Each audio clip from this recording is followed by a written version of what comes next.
அனைவருக்கும் வணக்கம். பாவங்க நம்ம தூய்மை பணியாளர்கள் ரொம்ப கஷ்டப்படுறாங்க. கிட்டத்தட்ட 16வது நாளாக போராட்டம் பண்ணிட்டு இருக்காங்க. அவங்க கேட்குற விஷயம் என்னென்னா, சம்பளம் உயர்வு பண்ணி கொடுங்க. ரெண்டாவது பணி நிரந்தரம் பண்ணுங்க. ஏற்கனவே அவங்க சம்பளத்தில் கொஞ்சம் அமௌண்ட் பிடிச்சி வச்சுருக்காங்க, அதை கொடுங்கன்னு சொல்லிட்டு தான் கேட்குறாங்க. அவங்க நியாயமாக தான் கேட்குறாங்க.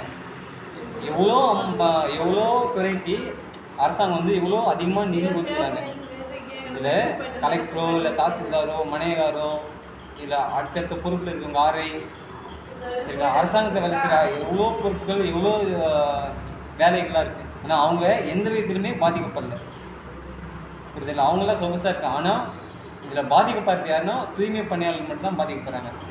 இந்த மற்ற துறையினால் மட்டும் சம்பளம் இன்க்ரிமெண்ட் இருக்குது, போனஸ் இருக்குது, பென்ஷன் இருக்குது, எல்லா சலுகையும் இருக்குது. ஆனால் தூய்மை பணியாளர்களுக்கு ஒரு சலுகையும் கிடையாது. பணி நிரந்தரமும் கிடையாது, அரசாங்க வேலையும் கிடையாது, சரியான சம்பளமும் கொடுக்குறதில்ல. பாவங்க வாழ்த்தி வதைக்கிறாங்க. இந்த அரசாங்கம் அவங்களுக்கான தேவையான அவங்க கோரிக்கையை நிறைவேற்றணும், அவங்களுக்கு தேவையான எடுத்து செய்யணும்.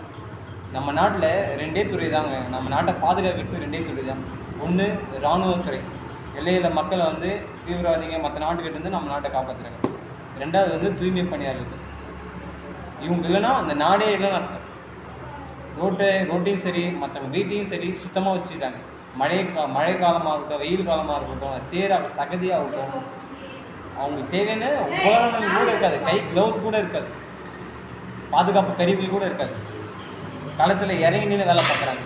ஆனால் அவங்கள இந்த அரசாங்கம் வஞ்சிக்கிறது ரொம்ப கஷ்டமாக இருக்குது. எனக்கும் கஷ்டமாக இருக்குது, பார்க்குறவங்களுக்கும் கஷ்டமாக இருக்கும்.